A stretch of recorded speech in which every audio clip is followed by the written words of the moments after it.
অন্তত দৃষ্টান্তমূলক শাস্তি দরকার একজন দর্শকের। 40 দিনের ভেতর কোনো শাস্তি না, দণ্ড চাই। কোনো প্রশাসনের মানুষ নাই, আমার মনে হয় না। যদি ওরা প্রশাসনের মানুষ হয়ে থাকে, আমি আসলে থু ফেলতে চাই এই প্রশাসনের উপরে।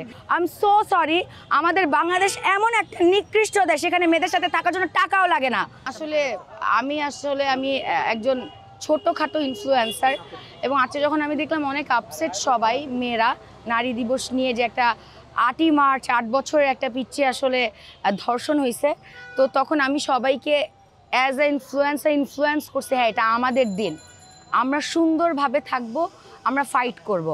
আমি অনেক লজ্জা পাইতেছি, আমি কেন ঢাকা মেডিকেল কলেজে একটা শাড়ি পরে আসলাম, কেন একটু লিপস্টিক পরে আসলাম, আমি এত স্ট্রং, বাট আসলে আমি এখানে আপনার সবাই বলতে পারেন যে এত হাইপার কেন হইতেছি।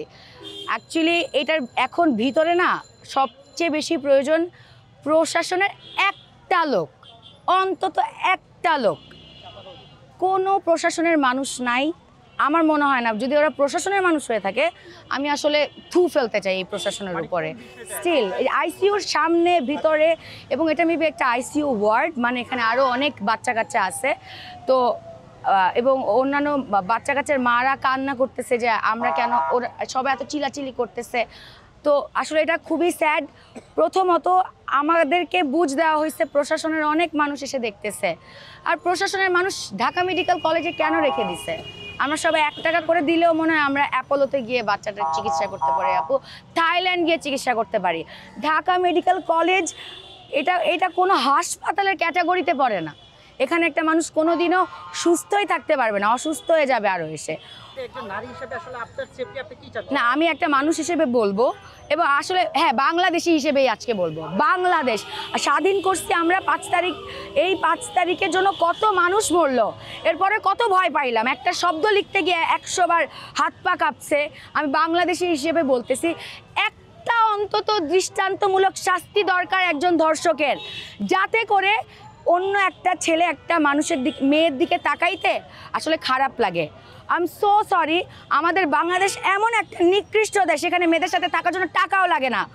সো 8 বছর একটা মেয়ের দিকে আসলে একটা পুরুষ ফ্যান্টাসি থেকেই হয়তো এগুলো করছে, ফ্যান্টাসাইজ হয়ে করছে এগুলা। সো এইরকম একটা দেশে দাঁড়ায় আমি এটাই বলবো, আমাদের দেশে একটা দৃষ্টান্তমূলক শাস্তি নাই কোনো ধর্ষকের। কোনো ধর্ষকের একটা একটু দেখান যে এই ওকে ধর্ষণ করা হয়েছে, এই মেয়েটাকে ধর্ষণ করা হয়েছে, তো ওকে আসলে এই শাস্তি দেওয়া হয়েছে। এমন আপনারা কেউ কি শুনছেন যে তনু থেকে শুরু করে এখন পর্যন্ত যত ধর্ষণের আমরা নিউজ শুনছি, একটারও কি রায় শুনছি আমরা? আপু শুনছো? তোমরা আমাকে একটু বলো না, আপনারা শুনছেন কেউ? একটা শাস্তি শুনছেন? শোনেন নাই?